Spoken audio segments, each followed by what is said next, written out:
Eu estava ciente de tudo e eu sabia. Especificamente de cada pessoa que encontrei. Quero dizer, parecia que eu conhecia todos eles. Estávamos conectados. Embora fossem estranhos neste mundo, eu os conhecia. Conhecia o amor deles, o ódio, as motivações, os desafios, as escolhas. Eu os conhecia e era tudo. Envolvidos nesse amor total e incondicional.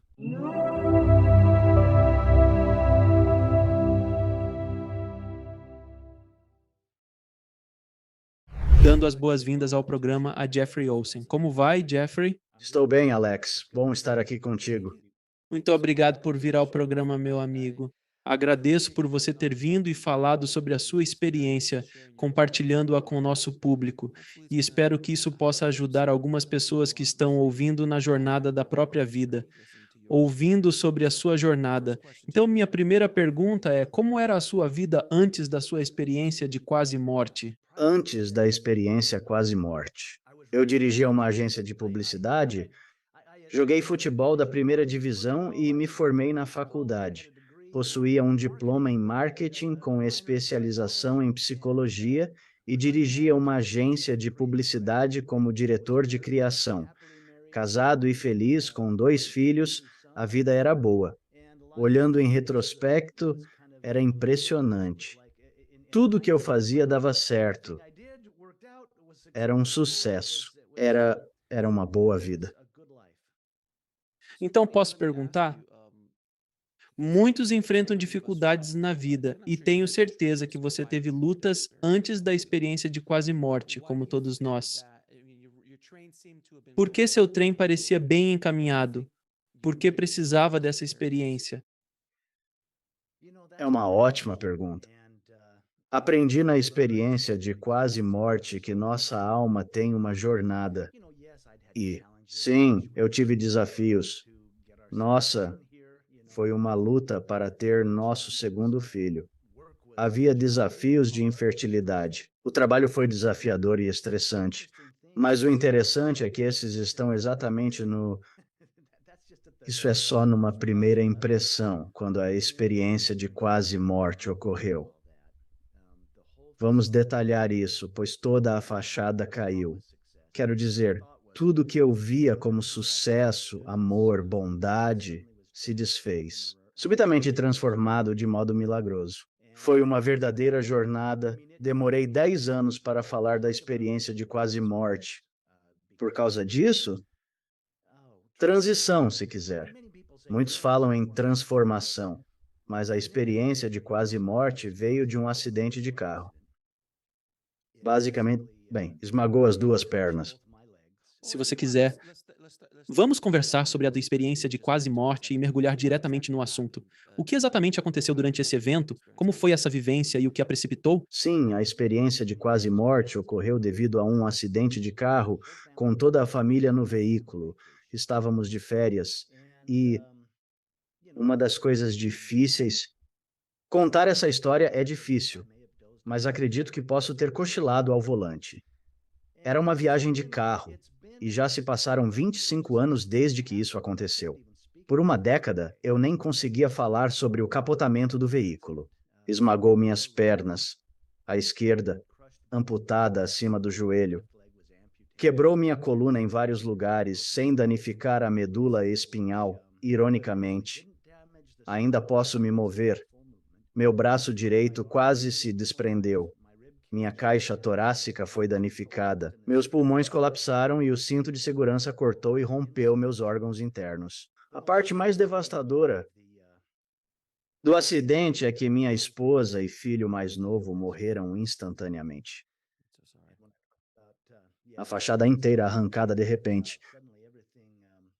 Tudo estava diferente e foi horrível. Quer dizer, eu apaguei durante o capotamento. Quando o carro parou, eu estava plenamente consciente.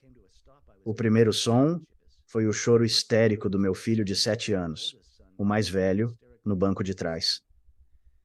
Como pai, pensei que tinha que agir. Precisava chegar até ele, confortá-lo. Mas então percebi que meu corpo não respondia. Eu não conseguia me mover. Estava preso, incerto se ao assoalho ou banco, sem distinguir. Lutava para manter a consciência e respirar. Sentia uma dor intensa, sem noção dos ferimentos, a adrenalina. Não percebia. Sabia apenas que meu filho chorava e eu queria alcançá-lo. Mas então, a cruel realidade, que ninguém mais estava chorando e, no local do acidente, percebi que meu filho mais novo e minha esposa morreram instantaneamente. Aquela foi uma sensação de impotência total. Eu estava lá perdendo a consciência, imóvel. Metade da família se fora. E o Alex, eu dirigia o carro. Ou seja, a culpa, o arrependimento. Caramba, não dá para recuperar esses 3 segundos. O que houve? E foi naquela escuridão. E eu não compartilho isso para ser mórbido ou gráfico, mas foi. Ritmo infernal. Lugar a estar. A experiência de quase morte começou ali. E digo isso pois foi um processo muito longo. Mas naquela escuridão, eu senti essa luz chegar. E digo isso porque parece etéreo, mas era como uma luz tangível. Era como se a luz viesse e me envolvesse. E começou a me confortar nessa situação horrível.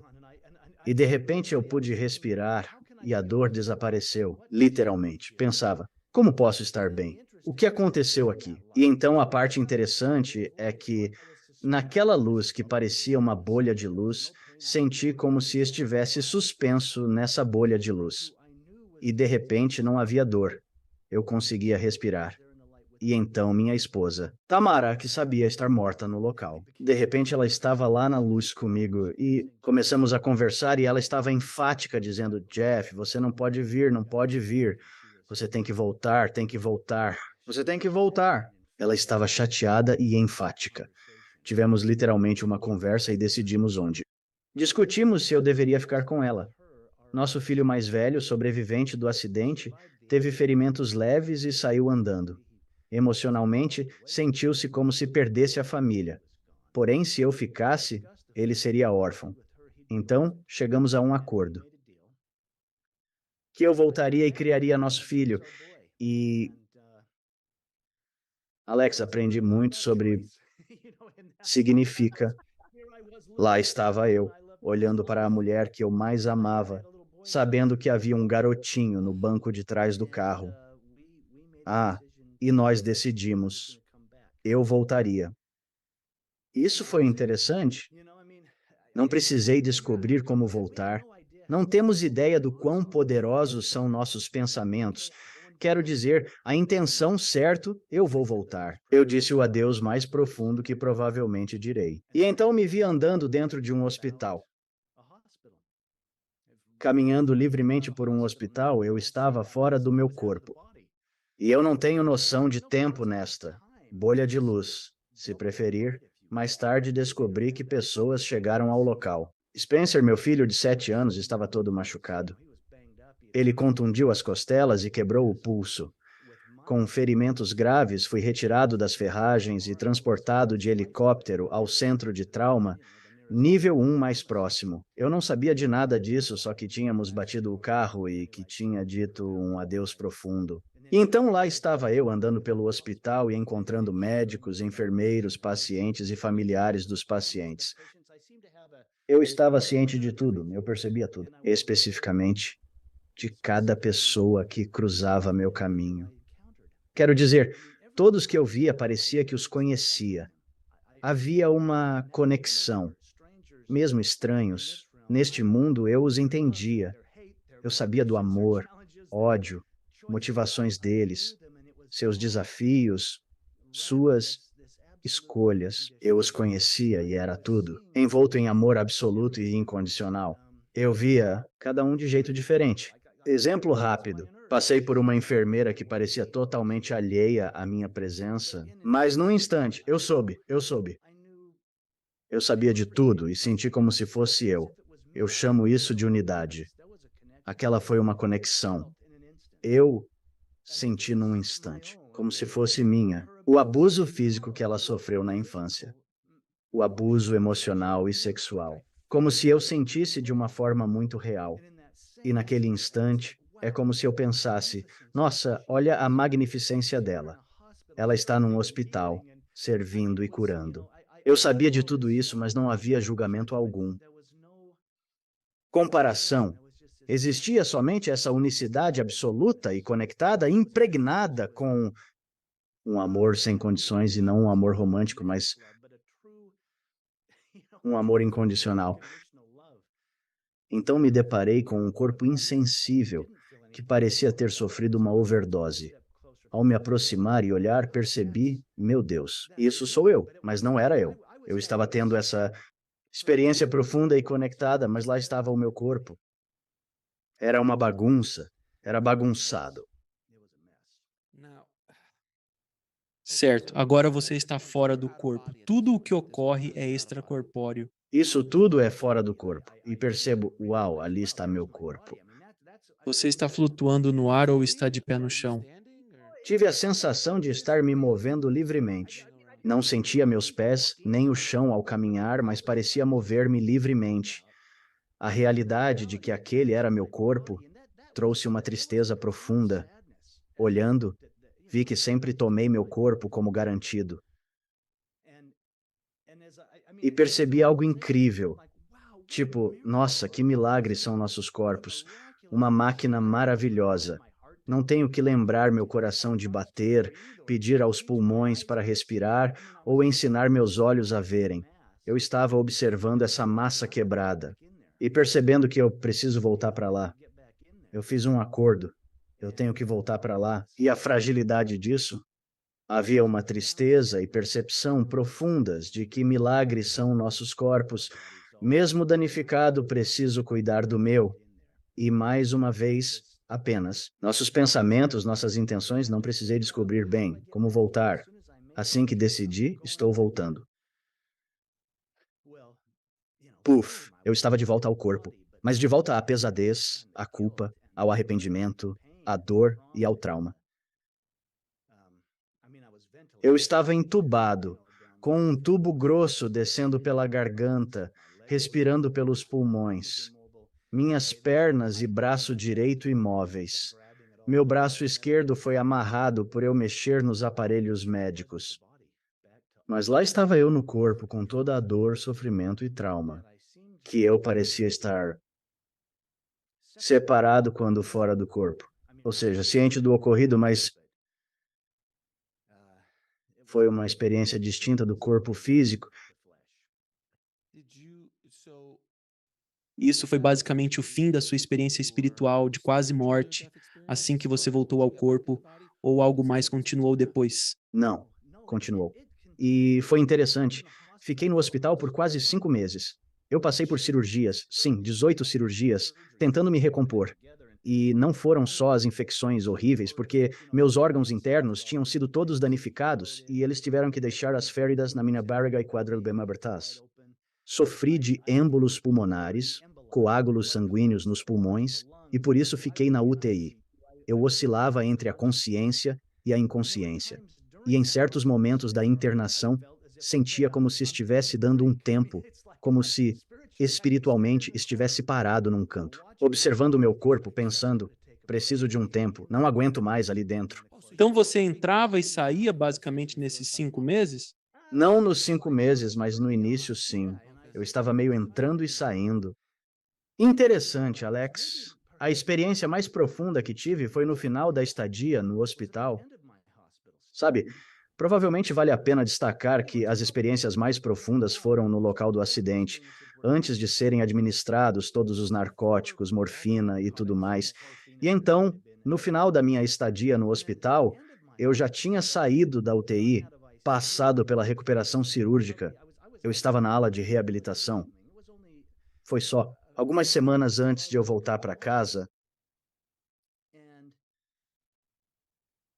fui dormir. É curioso, consegui me virar de lado, estabilizaram meus ferimentos abdominais. De tanto ficar de costas, perdi todos os cabelos dessa parte da cabeça. Eu estava. Então foi o que me aconteceu. Isso foi o que meu irmão fez, e ambos foram incríveis. Eles se uniram em torno de mim. Tenho 2 irmãos, e o mais novo acolheu meu filho sobrevivente como se fosse seu próprio filho. Meu irmão mais velho, técnico de emergência médica treinado, vinha ao hospital cuidar de mim. As enfermeiras, nauseadas pelos meus ferimentos abdominais, tinham que trocar curativos e gases diariamente. Ele, sempre ao meu lado, ofereceu-se. Deixem comigo. Cuidarei do meu irmãozinho. Podem ir descansar, eu dou conta daqui. Mas foi no final dessa internação e eles tinham estabilizado tudo. Eu estava deitado de lado, pensando: nossa, não sei se cheguei a dormir. Quer dizer, com certeza estive. Eu dormi e percebi que estava num sono tranquilo, pensando: estou em paz. E senti aquela luz mais uma vez, a mesma que havia sentido no local do acidente. E eu não estava sob o efeito de narcóticos naquele momento. Estava apenas tomando um pouco de Tylenol para aliviar a dor. Aquela luz me envolveu, trazendo a sensação de elevação do acidente. Parecia que eu subia acima da cama hospitalar. Mas nesse momento, a luz dispersa. Ela se dissipou, como névoa sobre um lago. Ela se foi. E eu me encontrava no lugar mais incrível e lindo. As pessoas mencionam céu, mundo espiritual ou outro plano, mas a palavra que define minha experiência é que eu estava em casa. Eu estava em casa. Eu era tão acolhedor, parecia tão familiar, e não posso deixar de enfatizar que foi uma experiência tão física. Quer dizer, aqui estou eu, fora do corpo, ou em espírito ou na alma, mas parecia tão físico. Eu podia literalmente sentir a energia do chão sob meus pés. Eu tinha ambos os pés. Eles haviam amputado. E tudo o que aconteceu neste plano, mas naquele plano, eu estava inteiro. Comecei a correr e sentia a inteligência nas panturrilhas, coxas. Era uma sensação tão... Era uma experiência física. Não sei explicar, mas eu corria alegremente pensando, estou em casa. Era tão acolhedor e eu tinha a certeza. Eu sabia que não era para ficar. E ao mesmo tempo, havia esse corredor à esquerda. E eu sabia, intuitivamente, que deveria seguir por ele. E comecei a caminhar por esse corredor. E no final do corredor havia um berço. Agora, Griffin, meu pequeno filho, que perdemos no acidente, ele era apenas um bebê. Ainda dormia num berço, na época do acidente. Ele tinha 14 meses de idade. E eu tinha sido atormentada. O que aconteceu com ele foi: a cadeirinha dele se despedaçou e ele foi lançado para fora do carro. E eu sabia disso. A cena eu estava atormentada com a dor e tudo mais. Então esse berço está lá. Eu corro até o berço e eu olho no berço e lá está o meu menininho. Lindo, perfeito, dormindo. Não sei se já pegou no colo uma criança dormindo, mas conhecer o peso e o calor. É o meu garotinho. O cheiro, o cheiro. E sabe, foi exatamente isso que eu fiz, Alex. Você entende? Quer dizer, eu peguei meu filho no colo e estou sentindo ele e o calor dele e posso sentir a respiração dele no meu pescoço. E eu me inclinei. Eu me inclinei e eu cheiro esse cabelo. É ele, quer dizer, estou segurando meu garotinho. E comecei a chorar, pensando como isso é possível. E no entanto era. Quer dizer, lá estava eu, segurando-o. E, enquanto chorava, segurando-o e beijando-o. E eu sentia essa presença intensa, aproximando-se por trás, essa presença avassaladora e poderosa. E cresci em um lar cristão conservador e pensei, bem, isso é Deus. E eu estou em grandes apuros. Quer dizer, a culpa... Estou pensando, meu garotinho está aqui porque eu bati o carro. A vida dele foi brevemente interrompida porque eu corrigi demais ou perdi o controle. E essa presença está se aproximando cada vez mais, mais e mais. E eu senti ela tão perto, e eu não ousei me virar. E estou segurando meu filho. E me veio o pensamento: espero que exista uma forma de me perdoarem. E com esse pensamento, e isso também pareceu quase físico, senti esses braços divinos nos envolver e segurar a mim e ao menino. E foi como se a tampa se abrisse. Havia apenas isso. Chuva torrencial, de amor e paz. E a primeira coisa que me veio à mente foi: espero poder ser perdoado. E a comunicação foi tão clara que estava além das palavras. Me disseram: não há nada para perdoar. Tudo está em perfeita e divina ordem. Seguro meu filho, choro e penso: como isso é possível? E então, eu tive uma revisão da vida. Vi o divórcio dos meus pais e as inseguranças que isso gerou em mim. Percebi como meus irmãos sempre estiveram lá por mim. Quando pensava que meu irmão mais velho era cruel, entendi que, na verdade, ele me amava muito. E eu vi coisas. E eu dizia: bem, aquilo foi um erro. Eu não pretendia fazer aquilo. E esse ser maravilhoso que me acolhia disse: não existem erros. O que você aprendeu com isso? O que você aprendeu? Eles sempre insistiam perguntando: sim, mas o que você realmente aprendeu? Eu observava coisas, reconhecia que eram erradas e ainda assim eu as cometia. O divino, Deus, como queira chamar esse ser que me sustentava, disse: essa é a sua avaliação, não a nossa. Nós te amamos tanto quanto a criança em seus braços. Havia uma estranha multiplicidade. Eu segurava meu filho, perfeito e divino, e era sustentado pelo divino. Isso se ampliava, como se dissessem: sim, te amamos como amamos essa criança. Você pensava que arruinava a sua vida, mas estava aprendendo a andar. Tudo estava alinhado. Continuava pensando que, devido às minhas crenças, estava reprovando na prova da vida que eu via como um teste. E esse amor divino, comunicado. Sua vida não é um teste, é um presente. É um presente. E sobre sua pergunta, por que passou por isso? Aprendi um perdão profundo. Lá estava eu nos braços do divino pensando como eu poderia ser perdoado. E percebi que quem deveria perdoar era eu. Eu tinha que me perdoar. Perdoo os outros facilmente, mas sou muito duro ao me perdoar em questões de bondade própria. E isso ocorria bastante. Escolha, e concluirei isso. As escolhas foram traçadas para mim. Vi que podia ficar bravo com Deus pelo acidente permitido que levou minha família. Disseram-me que tudo bem, que me amavam assim mesmo. Também percebi que eu poderia me culpar pelo resto da vida, pela culpa de estar dirigindo o carro, mas me apresentaram uma terceira opção, o que achei muito interessante dado o meu sistema de crenças. Deus me falou: quero que tenhas tua vontade. E eu pensei sobre minha vontade. Sempre ouvi que devemos fazer a sua vontade. E o ser divino que me segurava disse: minha vontade é a sua vontade. É assim que você é amado. Você tem livre arbítrio. E me disseram que você pode me entregar seu filho. Pode exercer a vontade e entregá-lo, e libertá-lo e confiar.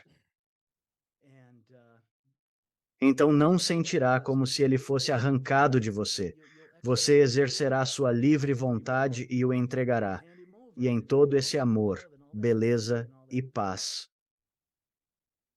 Beijei meu pequeno menino com carinho e o entreguei em seguida. Então acordei ou voltei a mim na cama do hospital para a amputação, a cadeira de rodas, a bolsa de colostomia e tudo o que estava continuava ocorrendo. E lamentei tanto quanto qualquer um, mesmo com todas as vivências. Mas isso provavelmente me ajudou a superar, se não poderia ser o cara abandonado numa esquina questionando o ocorrido. Mas aquela me deu um motivo para continuar, eu suponho. Então, é isso. Pelo que entendi, após ter tantas dessas conversas, é que experiências de quase morte muitas vezes são apresentadas, mas nos momentos necessários para ajudar a alma a lidar com o que está acontecendo em sua vida naquele ponto da jornada, ou quando ela tomou um caminho errado e precisa ser reconduzida para o caminho certo. Pelo que entendi, sua história era tão de tantas formas horrível, mas de tantas outras tão bela. E tem tanta gente ouvindo, quem lidando com uma perda. lutando com a dor da perda de um filho, de um ente querido ou de um pai, eles estão com raiva de Deus ou do que lhes aconteceu? Pode dizer algo? Dizer para auxiliá-los no caminho? Uau! Para quem sofre, não posso fingir entender o sentimento alheio, mas sei o que senti.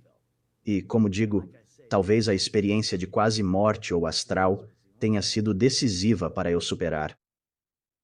Eles não se foram mesmo.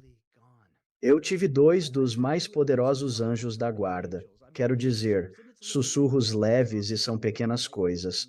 Não é um relâmpago e um trovão na montanha. Baseado na minha experiência, a morte não é o fim. Eles nunca se perdem, estão conosco, tornam-se nossos anjos da guarda, cuidando e protegendo-nos.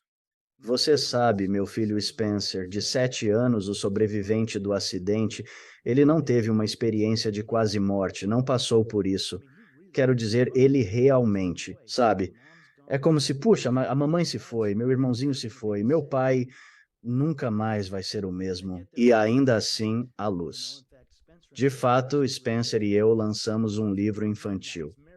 Ele é adulto, casado e encontrou seu próprio amor. E chama-se Onde Está Você, escrito da visão dele aos 7 anos. Sobre o quê? É um livro lindo. O autor fez um trabalho maravilhoso descrevendo. É para quem sente falta de alguém. E ele percebe que, sabe, eles vivem através de mim. E eu os honro na maneira como levo a minha vida. E eles estão bem ali. Se eu estiver atento a esses sussurros, essas pequenas coisas, e ele traz à tona tudo, nossa, desde as estrelas no céu até o cheiro de bolo de banana, é aqui que ele encontra entes queridos. A história contém a minha. Tem tanta coisa nisso, Alex. Nossa, me recuperei, recebi uma prótese, aprendi a andar outra vez. Eu manco e meu corpo ainda é um caos quebrado, mas estou funcionando e trabalhando. Eu até me apaixonei de novo. Nossa, quer dizer, uma mulher incrível entrou na vida do Spencer e na minha. O nome dela é Tânia, minha atual esposa. Ela é a heroína da história. Nós adotamos 2 meninos e eu nem os chamo de meus filhos adotivos. São só meus meninos.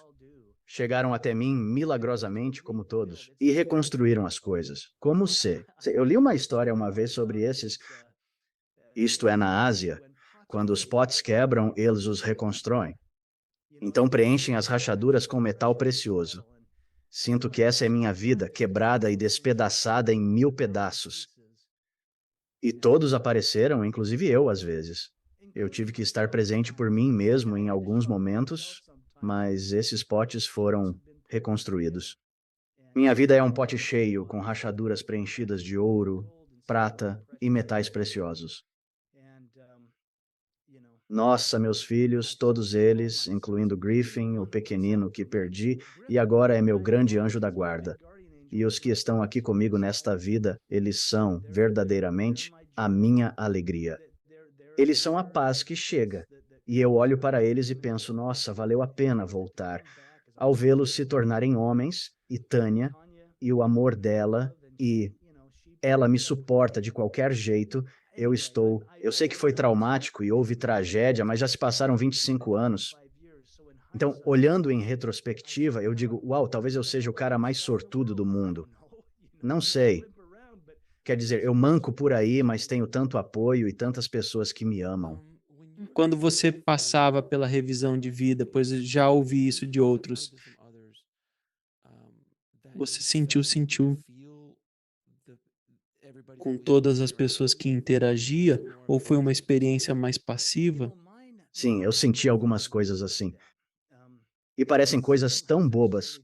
Mas vou te dizer, foi o que eu aprendi, é que as pequenas coisas são as grandes coisas. Por exemplo, joguei beisebol na liga infantil e fui jogador de futebol americano. Quando meus pais se divorciaram, meu irmão mais velho me ensinou a lançar e bater na bola. Primeiro jogo de beisebol na liga infantil é revisão de vida, certo? E eu realmente acertei a bola. Ele me ensinou a bater na bola. Mas quando a gente treinava, nunca tinha bases. Quer dizer, isso era só no jogo, né? Então eu corri e, nossa, eu acertei a bola. Bom, eu cheguei na primeira base, corri pela segunda base sem tocá-la. Ao contornar a terceira, o treinador gritou para voltar e tocar a base. Corri de volta, mas já era tarde. Fui eliminado na terceira. Eu tinha uns 8 anos e meu irmão mais velho, com 10 anos e meio, estava frustrado porque eu não tinha tocado a base. Estou narrando isso como testemunha. Sim, aconteceu comigo.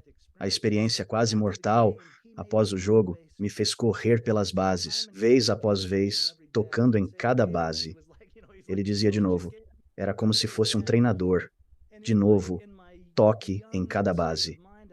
E, na minha jovem mentalidade, eu pensava, por que ele é tão duro comigo? Isso é constrangedor, entendi. Preciso tocar na base. Na revisão da vida, eu percebi, uau, ele me amava tanto. Ele nunca quis que seu irmãozinho errasse de novo, tipo, mexa em cada sacola. Você vai pegar o jeito, certo? E então eu vi isso de uma perspectiva diferente. Eu vi, caramba, fui cruel com criança.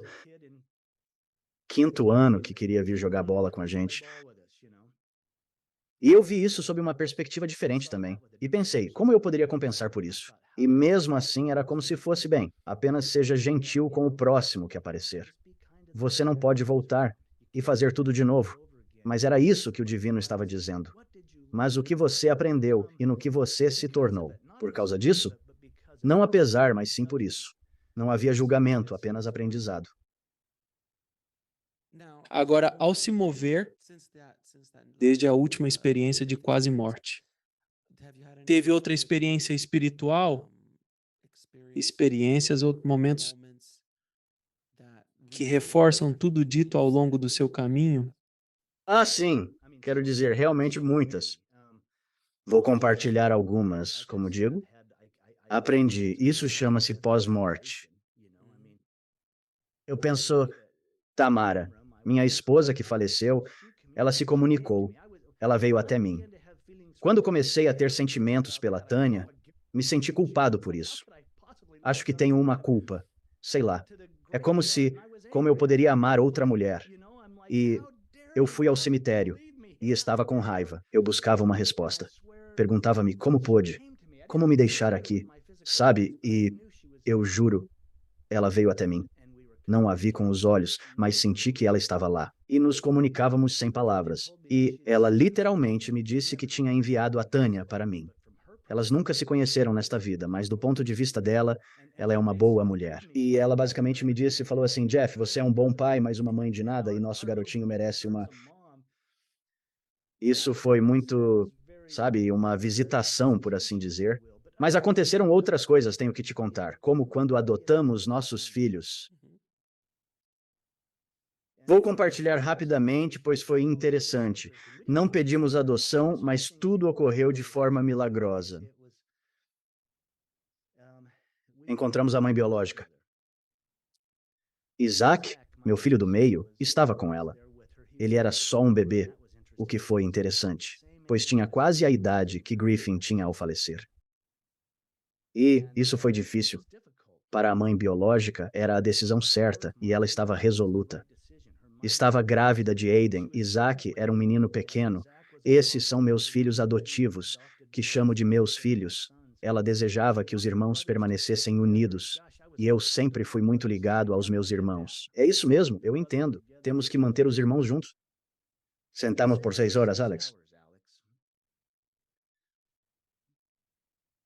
esperando ela chegar.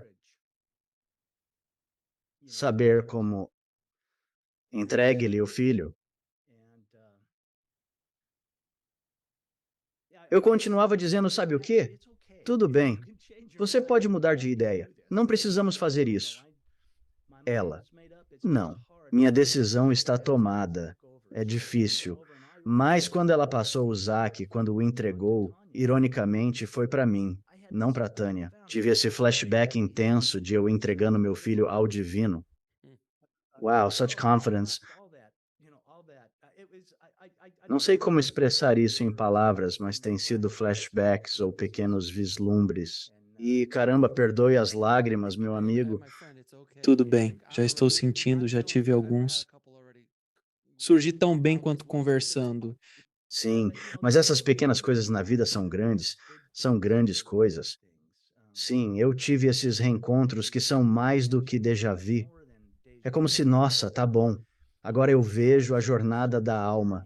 Agora eu entendo o que eu estava sendo ensinado, ou o que eu vim aprender, ou o que eu criei para mim mesmo. Essa foi a parte louca. Como você soube disso?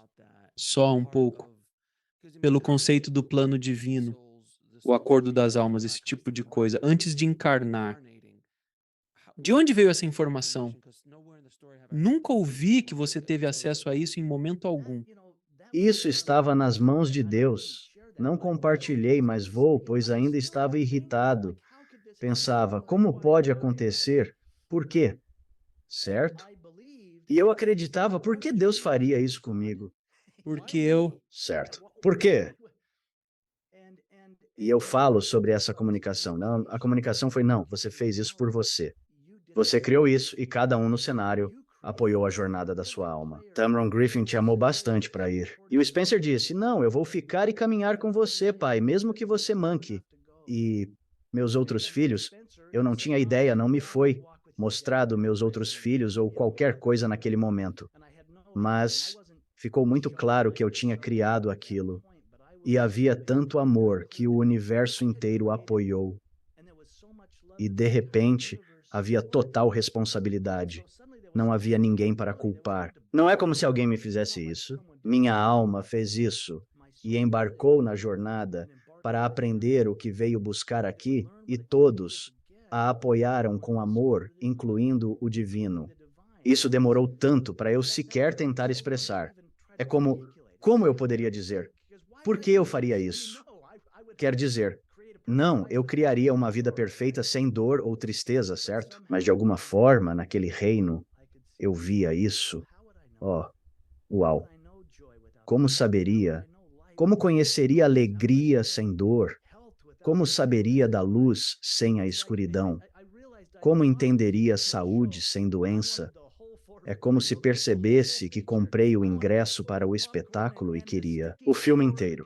Eu queria o fundo do balde de pipoca e o chão pegajoso e o chiclete embaixo da cadeira. É como se fosse você veio para vivenciar tudo isso e nós te amamos o suficiente para apoiar. E isso é, em resumo, de onde veio. E eu tive muita dificuldade em expressar isso. Eu escrevi sobre isso. Escrevi uma memória pessoal chamada Conhecendo, mas tentei, para expressar as coisas. Não há palavras, Alex. Quer dizer, eu poderia ficar aqui divagando.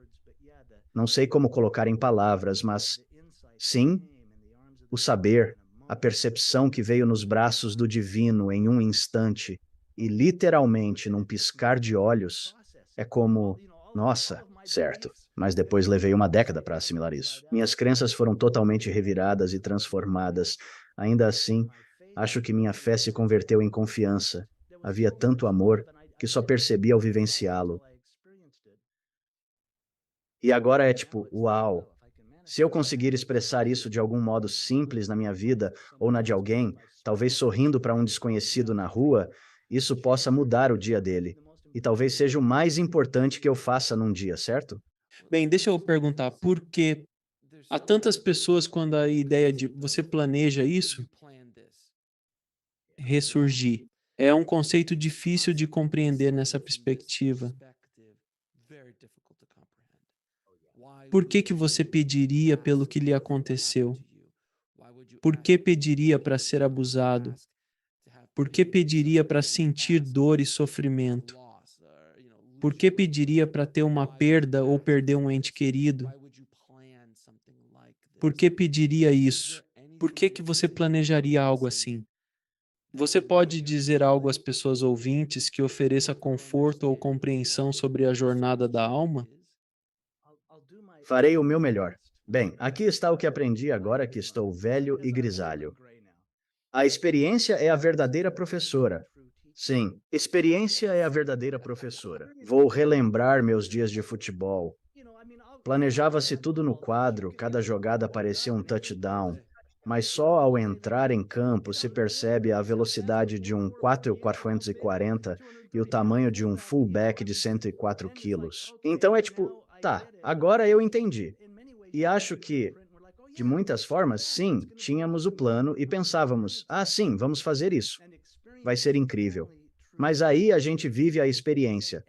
E a experiência é a única verdadeira professora. E ainda assim, trabalho com indígenas e nativos americanos que chamam nossa realidade de ilusão. Entre na ilusão, dizem, para vivenciar o que não somos e assim abraçar nossa verdadeira essência divina e eterna. Isso se tornou claro na minha experiência de quase morte. Eu era eterno. Isso foram apenas alguns atos em uma peça que iria expandir minha alma de tal forma que nada mais faria isso daquela forma. Só pela experiência eu aprenderia. Isso não fez com que a dor diminuísse, mas sim, a experiência é a verdadeira mestra, e pelo amor vivenciamos plenamente as lições. Bem, como disse Mike Tyson, todos temos um plano até levarmos um soco no rosto. Pois é quando eu digo. Você leva um soco, eu levei um. Todos nós levamos, todo mundo leva o seu. Todo mundo, todo mundo leva um golpe, todo mundo. Não importa o quão perfeita você acha que é a vida de alguém no mundo do Instagram ou das redes sociais, eu prometo, cada pessoa leva um golpe de alguma forma. Eles podem ser bilionários e ainda assim terem seus problemas, ou podem ser pobres pra caramba e serem a pessoa mais feliz do planeta. É tudo relativo. Todos nós passamos por coisas, mas é por isso que estamos aqui. Se você não estivesse aqui para vivenciar, para enfrentar o que esse sonho, essa ilusão tem a oferecer, o que essa realidade tem a oferecer, não faria sentido. É como jogar um videogame e ficar só no canto, porque você não quer enfrentar o dragão, certo? Você fica lá sentado, tipo, não, eu vou só ficar por aqui. E aí você pensa, mas o que você está fazendo? Por que está jogando se não vai se envolver com o que? O plano é: esse nível que foi colocado diante de você, você tem alguns orcs para lutar.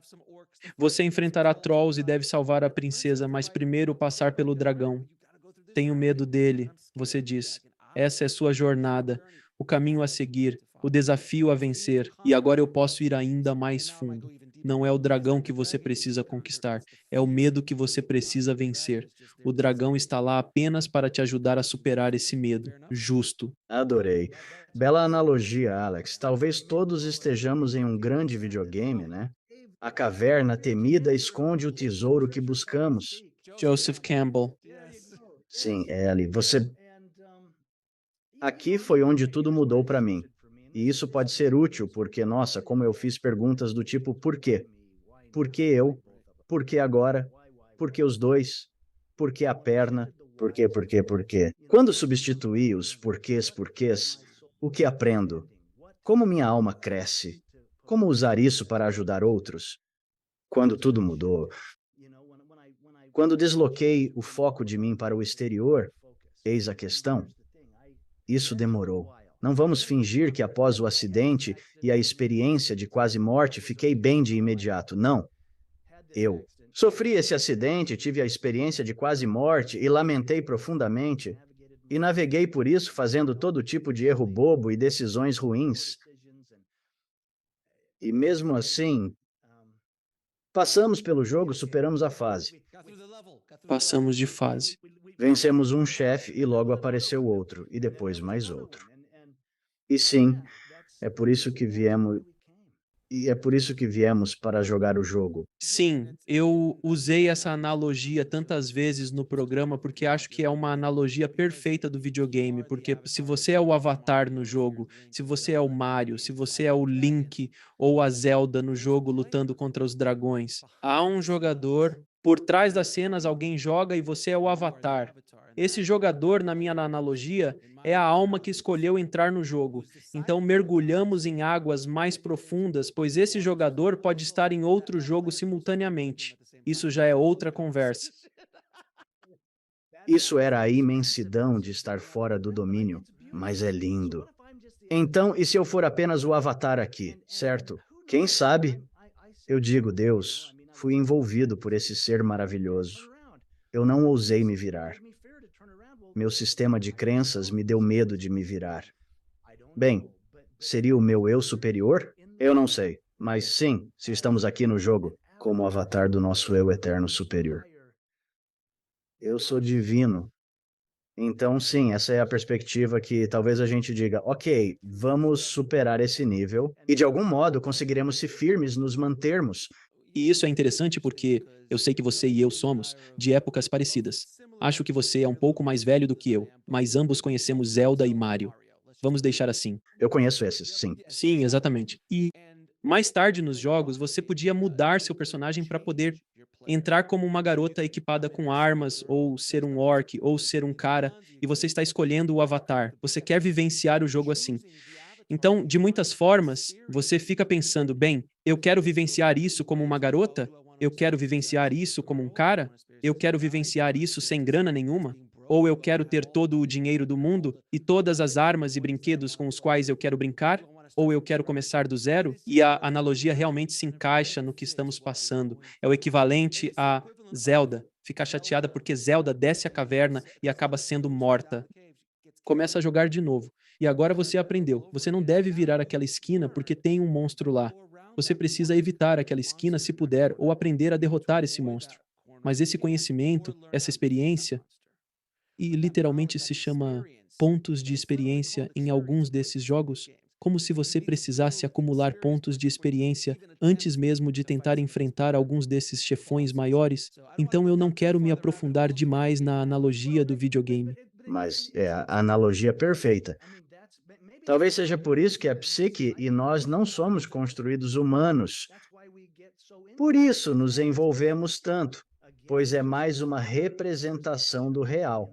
Aqui estamos vivenciando-nos como se não fôssemos nós, aprendendo ainda assim. Num nível superior, a experiência expande nossa alma. Você mencionou várias vezes seu sistema de crenças e convicções religiosas. Me orientaram durante esse processo, sabe? Eu nem quero olhar para trás porque será Jesus? Será Deus? Esse homem é grande. Não posso olhar para trás. Como mudaram suas crenças religiosas desde sua experiência e ao longo da vida? Bem, elas se transformaram, e nem sei se diria que sou religioso ainda. Sou espiritualizado e sinto uma conexão intensa. Percebi as barreiras impostas pela religião, contudo, olhando de outra forma, penso: religião organizada não é ruim, independentemente das crenças pessoais. Mas ter uma comunidade, ou ter algo que te faça sentir próximo do divino, se a experiência me ensinou algo, existe algo muito maior que nós, e conectar-se a isso, ou acessá-lo de alguma forma, é bom. Mas eu acreditava que havia só um caminho certo, um jeito certo, e eu estaria certo. Era muito comprometido com isso. Onde há cerca de 2 ou 3 bilhões de pessoas que creem em algo distinto. E claro, todos erraram. Que pena. Bem, coitados, não são os escolhidos. É, você entendeu. E agora é tipo, nossa, isso explodiu. E penso que toda alma viva é tão preciosa quanto este menino aos olhos de Deus. Todos somos muito amados e escolhidos. Somos assim, belos, divinos, perfeitos. Isso se ampliou para mim como um, nossa, tá bom. Agora eu vivenciei. Amor incondicional mais que palavra ou teoria. E sim, tudo isso transformou para mim. É como se disséssemos: vamos nos amar, ser bons entre nós. Mesmo com crenças distintas, caminharemos juntos, nos apoiando para superar isso. Seremos mais unidos. Vamos acabar com o jogo do nós contra eles e nos unir. Assim ganhamos o jogo. É quando o conquistamos, sem mais. Pergunta relevante em vários aspectos. Vindo de um contexto católico, sempre me questionei sobre a fé. Não nascemos com uma religião, nascemos puros. Os sistemas de crenças são ensinados pela sociedade, comunidade e pais. Ao escolher encarnar, parece que escolhemos a religião que nos será ensinada, pois ela pode ter lições importantes para nós. Nesta vida, a religião é um conjunto de regras do jogo, seja para seguir ou rejeitar. Tudo é uma lição, tudo um mecanismo de ensino. Concordo que sistemas de crenças em religiões organizadas têm aspectos positivos para conectar-se com um eu superior. O problema é quando se chega aos limites, onde tudo é delimitado e se entra no dogma. Para exemplificar, você está sendo apoiado por esse ser atrás de você e eu não posso me virar para ver. Assim é limitante, enquanto que, na experiência, é infinito. É infinito, não há limites para o amor e o apoio e a compreensão e tudo isso que te cercava. Mas ainda assim, seu sistema de crenças era como: eu não posso voltar atrás e eu simplesmente tenho que ter. Se você se virasse, o que aconteceria? Seria os caçadores da arca perdida? Seu rosto derreteria? Veja, é isso. São escolhas. Até a escolha. Eles escolheram. Melhor não olhar para trás. Esse é o grande cara. E ainda assim, agora. Agora? Uau! Tá bom. E eu suponho uma abertura. Bem, nossa, e se eu me virasse? E isso foi algo que eu realmente não esperava. Eu deveria ter me virado, Alex. Meu filho mais velho, Spencer, vive dizendo: pai, você não pode limitar Deus numa caixa. Então, quando falo que deveria ter voltado atrás, ele responde: não se culpe. Ele diz: o que você fez foi perfeito para a sua experiência. Ele não teve nenhuma experiência de quase morte e se tornou um homem muito perspicaz e compassivo. Chegamos às mesmas conclusões por caminhos totalmente diferentes, e isso é meio que. Jeffrey, sua história é tão profunda e isso é meio que de todas as histórias que eu ouvi, a maioria delas foi quanto a experiências de quase morte. A maioria foi perdidas em si mesmas. Eu nunca ouvi uma história como a sua, com tantas perdas, não só físicas, mas também emocionais, com sua esposa e filho. Isso é um outro nível de trauma que muitos podem compreender. Quando fala de segurar o bebê e sentir seu cheiro, entendo perfeitamente. Sou pai, eu entendo 110%. Ao ouvir sua história, eu pensei, estive na estrada numa viagem de família e meio que cochilei por 1 ou 2 segundos. Isso poderia ter acontecido com qualquer um. É realmente uma história muito impactante e eu espero sinceramente que ela possa ajudar as pessoas que estão ouvindo a lidar com a perda e o trauma, porque as pessoas acham este programa e episódios porque são guiadas a eles e meu trabalho é facilitar essas conversas para dividir essas histórias. Ótimo trabalho, você está indo bem, amigo. Continue assim, continue assim. Valorizo você, amigo. Farei algumas perguntas que faço a todos os convidados. Qual sua definição de boa vida? Uau, viver uma boa vida. Ser gentil, ser feliz. As pessoas dizem, sabe, sua vida deve ter sido poupada por algum motivo profundo. E eu digo, sabe, para jogar bola com meu filho e assistir a mais um pôr do sol. Sim, viver bem é viver a vida que você escolheu, escolhendo uma vida, abraçando-a e sendo isso. Como você define Deus?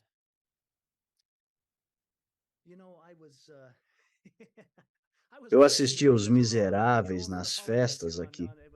Passava em um canal? Não sei. E tem uma coisa profunda no final da versão mais recente, o grande filme completo. E também estava no musical. Mas amar outra pessoa é ver o rosto de Deus. Se pudéssemos enxergar o divino em cada um e, mais importante, ao nos mirarmos no espelho, defino Deus como algo em cada um de nós. E somos Deus. E Deus é amor. E se pudéssemos amar uns aos outros e nos amar, das origens cristãs, até mesmo Jesus disse: ame o seu próximo como a si mesmo. Bem, se eu não me amar, vou ter dificuldade em amar o próximo. E sim, eu concordo. Eu defino Deus como Uau! Fui sustentado por um ser divino. Mas puxa, eu vejo o divino em tudo, até nas árvores, na água, no céu. Mas especialmente quando eu. Alex, eu consigo ver pelo Zoom, vejo o seu coração e o que você está fazendo e criando. É como se isso para mim é divino, meu irmão. Isso é divino. Aprecio muito isso, meu amigo. E última pergunta: qual é o propósito supremo da vida? Lembrar quem somos. Lembrar que viemos da divindade. Você fala sobre aqueles bebês que estão nascendo. Nossa, eles chegam em perfeição, com tanta luz. Se já esteve numa sala de parto ao nascer um bebê, todos estivemos, afinal estávamos lá ao nascermos. Né, não lembro bem disso. Não me lembro do meu próprio, mas, puxa, lembro-me dos outros. E nós viemos do amor e da perfeição. E o propósito da vida é lembrar disso, não importa o que estejamos vivenciando, nós somos isso. E lembrar, juntar esses pedaços de novo e abraçá-los. Na minha experiência de quase morte, me fizeram apenas uma pergunta, e a pergunta foi: em que medida você aprendeu a amar? Essa foi a única pergunta. Não houve julgamento. Foi apenas uma pergunta. Qual o grau do seu aprendizado sobre amar? E eu suponho que esse seja o propósito da vida, lembrar que somos amor e ser isso. Ótima resposta. E onde as pessoas podem descobrir mais sobre você, seus livros e o trabalho que realiza, senhor? Ah, nossa. Editora Envoy, envoypublishing.com tem os livros Knowing e Where Are You disponíveis na Amazon. E eu sou bem primitivo. Recentemente eu desliguei as redes sociais e decidi estar presente de uma maneira verdadeira. Acho que Madre Teresa, no seu contexto, disse: se quer mudar o mundo, ame quem está sob seu teto.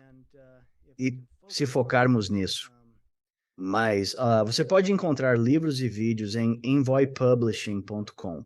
Há alguma mensagem final que deseja deixar ao público? Escolha. Escolha a alegria, não importa o que esteja enfrentando. Faça a opção consciente de ver a luz, de ser a luz, e isso, inevitavelmente, se refletirá. Jeffrey, foi um prazer e uma honra conversar contigo. Agradeço imensamente por compartilhar sua incrível história. Espero sinceramente que ela inspire quem está ouvindo. Valorizo tua coragem, não só pelo que enfrentou, mas pelo esforço contínuo em auxiliar os outros, amigo. Minha gratidão a ti. É uma honra. Alex, muito obrigado. Obrigado por assistir. Clique em um dos vídeos abaixo para continuar sua jornada e não se esqueça de se inscrever.